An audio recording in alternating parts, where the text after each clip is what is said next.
Hello YouTube, Wycliffe Barrett here, X-Plane dedicated today, the Toliss A321. I'm going to give it a full review, but first, before we do that, don't forget, hit the like button, give me a thumbs up, and don't forget to subscribe, and get the bell on, and then you'll be notified when videos go live. First thing I need to do is get my flight plan, so I'm using SimBrief here to get the flight plan, and then I can save it as an OFP, and also save it into my X-Plane directory of flight plans as an FMS flight plan. That means that I can then collect the flight plan from within the Toliss MCDU. Now, this I've recorded this and I've tried to edit it together. It's a full flight.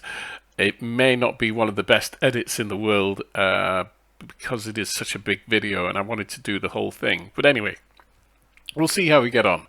So there's the flight plan. We're going from Geneva to Manchester with full sound effects using Passengers FX 2020. And here we are inside the aircraft. Let's have a quick look at it from the outside. Absolutely beautiful. The modelling on this is superb. You just look at the blending there of the winglets and the engine nacelles. A couple of years ago, you would never have seen modelling like this. It would not be this good. So the exterior model of the Toliss A321 is absolutely superb. I'm in the Jet2 livery, Jet2 holidays, and getting inside the aircraft, we need to get power on board and then start it up. I'm going to keep quiet at certain points of the video and allow the video to just run and so you can see it. I don't know what to tell you about this because it is so good. It's really difficult to know where to begin. But let's put it this way: it's an Airbus to start off with, so there are no surprises in terms of using the interiors, the cockpit, starting the engines up or getting power onto the aircraft, because if you've flown an Airbus, especially the smaller classes of Airbus, they're all the same. A319, A320, A321, A330, A340. It's when you get to the A350 and the A380 that things change slightly, but not dramatically. So, as I say, an Airbus is an Airbus, and things just seem to be in the right place. So getting power onto the aircraft is really straightforward. You'll notice that the external power is available. What is different about this, and caught a number of people out with the A319, is that you need to turn up the brightness on the instruments and the ECAMs and everything. So you need to turn the brightness up, and you'll have seen me doing that.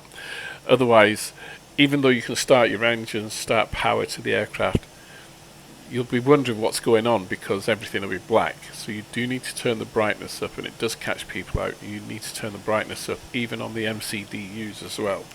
There's little buttons to the right hand side of the screen on the MCDU, and it says bright and dim, so you just need to turn up the brightness on those. And starting the APU is really straightforward. Nothing like a Boeing aircraft in that respect. It's a very automatic process. The Airbus is controlled very much by its computers. Just starting Passengers FX 2020 here, and you'll hear the announcements. Ladies and gentlemen, this is the final boarding call for your flight. Please proceed with departure gate. So Passengers FX 2020 has a whole level of immersion that you don't normally hear. It's really quite exciting, and it just kind of brings the aircraft and the airport alive a little bit. At this moment in time, I'm using Traffic Global, and you saw an EasyJet aircraft there beginning to taxi out. Cabin crew, armed doors. As I'm on the stand in Geneva, just sorting out my MCDU and flight plan. Now, another aspect of the Toliss is this: it's the integrated kind of EFB. And this is where you get all your data, your flight data. So it's measurements, weights and measures, configuration, V speeds, and also your flap settings. And obviously, for those of you who've flown Airbus, you'll understand the flap setting for Airbus is really quite unusual. It's different from a Boeing aircraft because of the FADEC system that Airbus uses, fly-by-wire system. So trim is set by the computer based on weight, zero fuel weight, balance, weather, etc. So that's all configured for you. All you have to do is transfer the data from that screen there, the turquoise green screen, into the MCDU on the right hand side. And once you've done all that, the aircraft, which should be and will be configured for flight. I'm just doing that. So all of these things are very seamless in the Toliss. They just work. They work amazingly well, and they've obviously spent an awful lot of time in ensuring that all the systems of the aircraft are well integrated into the EFB there, and so when you transfer stuff into the MCDU, it is a seamless operation. Now, you could be fooled into thinking that this is not a complex aircraft, but it is incredibly complex, and all of the systems are actually modeled. So flight control, fuel, APU, electrics, air conditioning, everything is modeled in this aircraft. And you know, on a normal flight, everything just works. You know, you don't have any failures or anything, unless of course you want to create failures, but everything works. And so you may be fooled into thinking that it's a simple aircraft because, you know, all you've done is inputted your flight plan and taken off. But if you look at all the different systems that are available in the aircraft, they will fail if you wish them to. You can have single engine operations. You can fail your hydraulics. You can fail your electricals, and all of the systems work. It's a very, very deep aircraft in that sense. The system is deep, and like I say, you know, you can be fooled into thinking, well, nothing's happening. But when you begin to look at the systems on the different screens on the ECAM, then you can see that yes, this is a complex aircraft, and that it has been modelled. In my mind, it has been modelled to almost as close to perfection as you can get. You know, if somebody said to me, "Oh, there's some bugs here," I'd be pretty hard to agree with you. There is only one thing that I found so far that isn't working, and that is on the ADIRU, ADIRU, or ILS alignment system. Up on the upper overhead, there is one switch that doesn't move. Two switches that don't move, and they're the switches in relation to what mode you would be looking at the data for the ADIRU, and that's it. Those are the only two things, and this is release candidate 1, so as far as I know, between now and the 28th of February, that could have been altered. But even so, it has no effect on the flight whatsoever. The flight just is, you know, it's perfect. It has no effect. It goes perfectly well.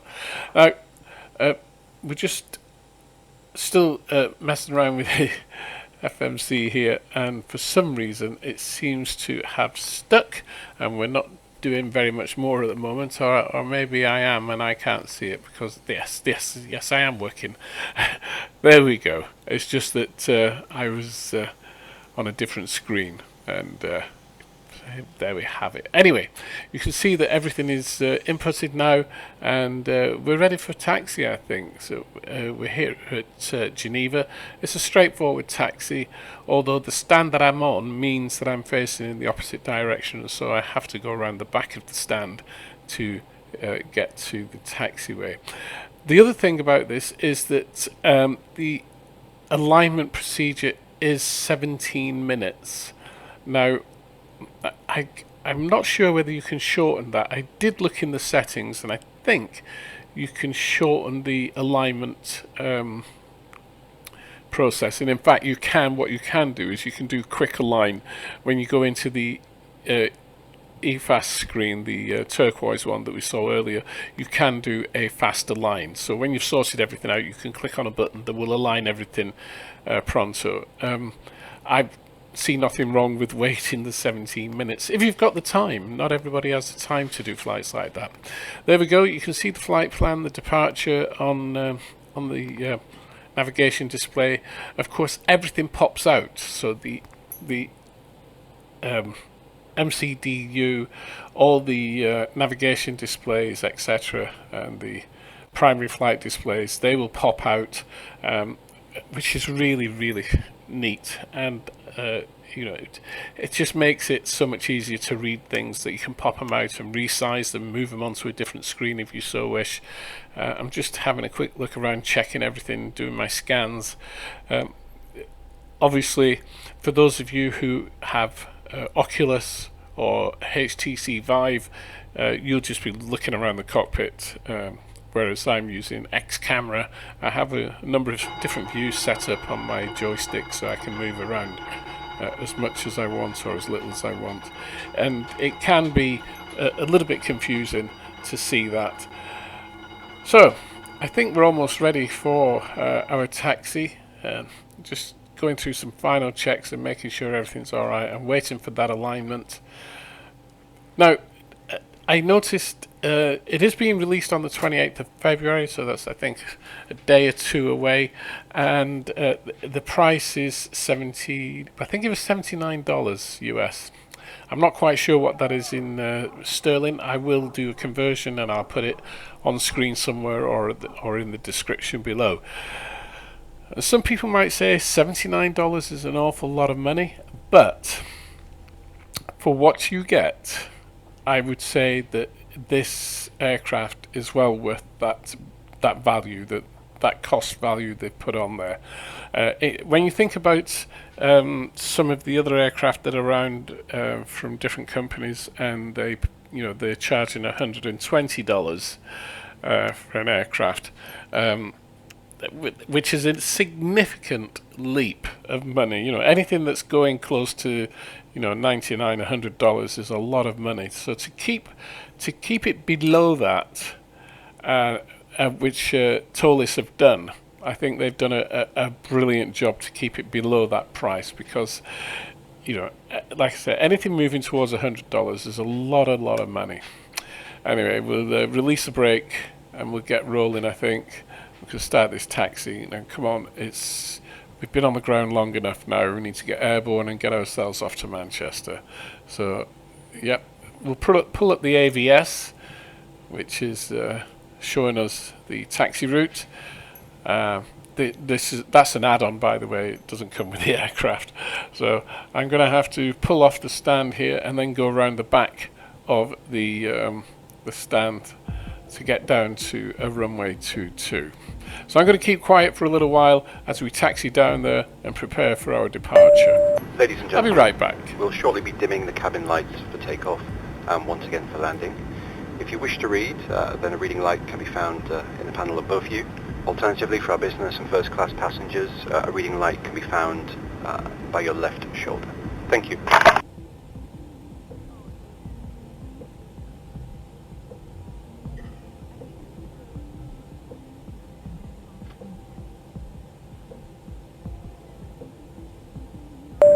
Cabin crew, please take your seats for takeoff.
Approaching 2-3.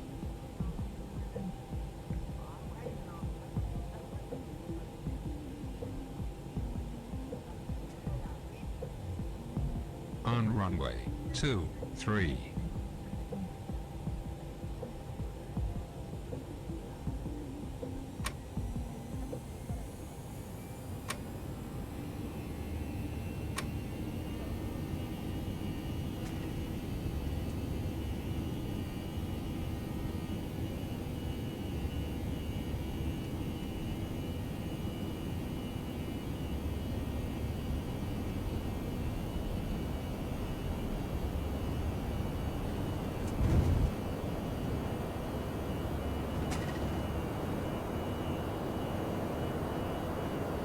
Right, so we came off the runway, then you probably heard a couple of bumps as it was going down the runway, and that is because there are contours on in X-Plane 11, and sometimes those contours are a little bit, what's the word I'm looking for, a bit too pronounced, and so therefore your aircraft will bounce up and down a little bit. It wasn't that bad, but it was a little bit disconcerting as I rolled down the runway there. So airborne, beautiful departure. It's so nice to be able to just lift the nose up, let go of the joystick, and it'll stay at 10 degrees or whatever you put it at, 8 degrees, 10 degrees. And you could fly, you know, a good part of the departure yourself before hitting the autopilot. Unlike myself, where I put the autopilot on not long after departure. Gear up and then flap. Now, in the Toliss, you can activate the flaps yourself, or they will go up automatically at certain points of the climb, which is normal in an Airbus. So here you see me now. I'm just going through some of the systems and having a look at the different systems on board the aircraft, and as you can see, there's quite a number for me to go through there. It's really quite intriguing to have a look at all the different systems and see what's happening. Just looking at the different systems on board and checking everything's alright, and as I say, it shows you the depth that Toliss have modelled the systems here, and they all work, and flight control there, and fuel, and APU, electricals, and air conditioning. Everything is modelled within this aircraft, and everything is shown to work. So it is really in depth. You'd be very surprised to see what is in this aircraft. Anyway, I'm going to keep quiet once again for a little while and just let the aircraft fly, and you can watch that. Okay, we'll be back.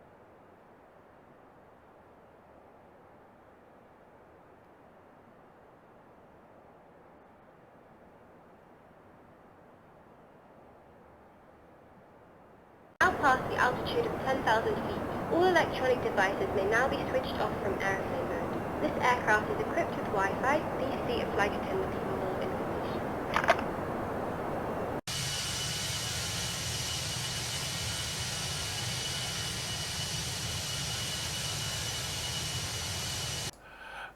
So I'm over the south coast of the United Kingdom, and it's about time I started looking at my approach page. So I've pulled up the MCDU Perth approach page, and I need to fill in a number of things on here. So QNH, temperature, the wind and direction, transition altitude, and runway, and a decision height, of course. Now, you fill all of these parameters in on the MCDU, and of course that then creates a automatic approach descent to your airport. So it also gives you your V1 and your flap approach speeds and your clean landing speed as well.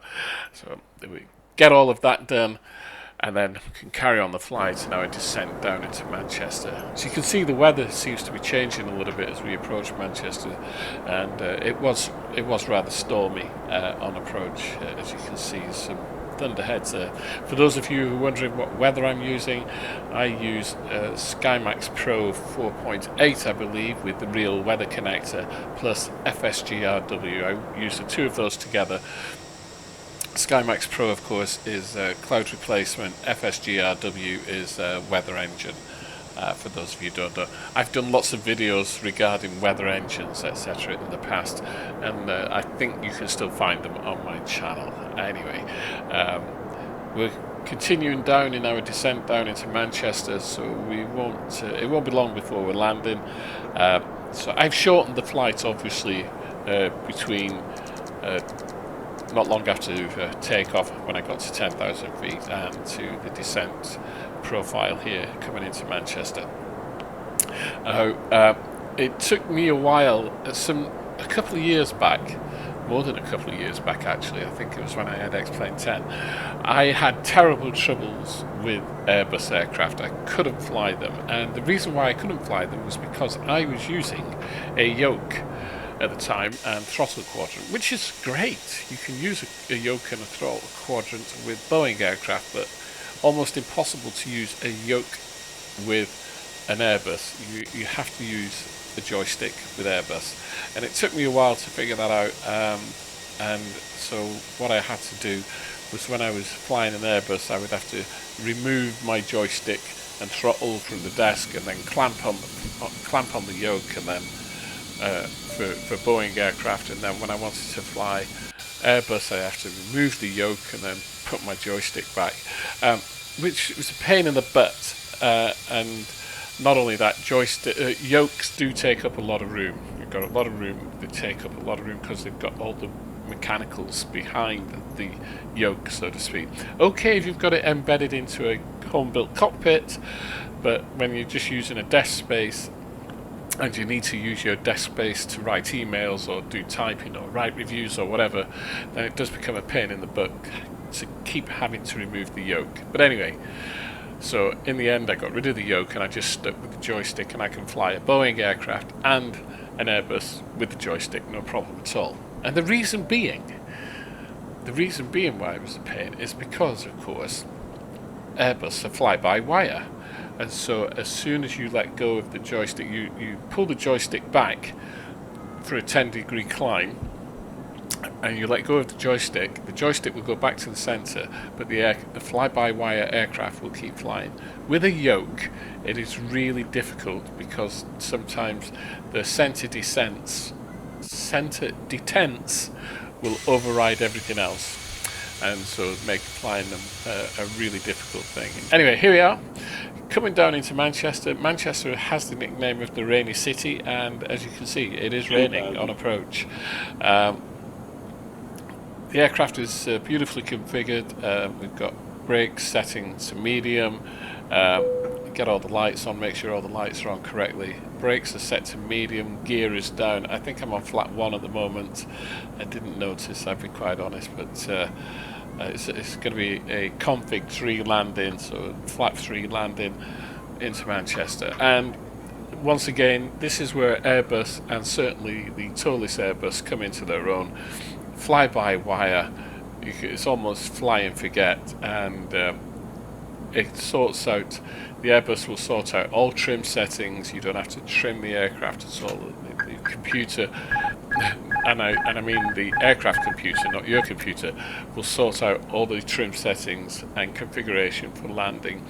And of course, capturing the localizer is slightly different in an Airbus than in a Boeing. So rather than having a localizer and approach above each other, as you do on the MCP in a Boeing aircraft, they go across the glare shield on an Airbus. So on the left hand side you will click LS, which will bring up your ILS indications on your primary flight display, navigation display.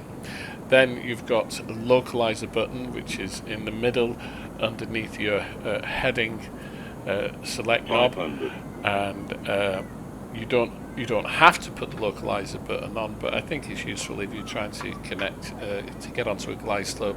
And then the right hand side you've got your auto land button, approach button, sorry, not auto land, approach. Once you've on the localizer, hit the approach button, autopilot 1, autopilot 2 and you'll be brought down the glide slope. At 1,000 feet, which is what I do, disconnect the autopilot and the aircraft will come down on the glide slope. You may have to auto-correct. You may have to correct if there's strong wind or not, but if not, you'll come straight down the runway, straight down the centre line, as you can see here. 23 right, into Manchester. Keep quiet. 30. Retard. 10. 5.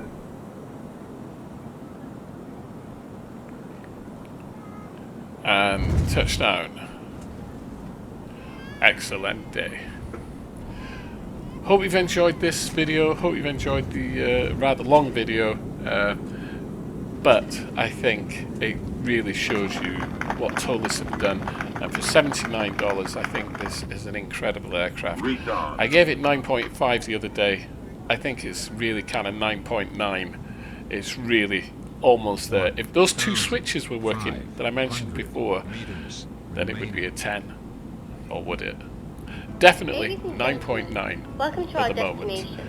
Brilliant For your safety and aircraft. If you can comfort, afford please it, remain seated until the I aircraft suggest is you parked get this one, and the captain has turned off or the fasten save seatbelt up sign. and then get it. Please check around Okay you for guys, any items that's the end of the or video. belongings. Take care. We'll Also, see you all please use soon. caution when opening Cheerio. the overhead lockers, as items may have shifted during the flight. Thank you for flying with us and have a pleasant day. Flight attendants disarm door.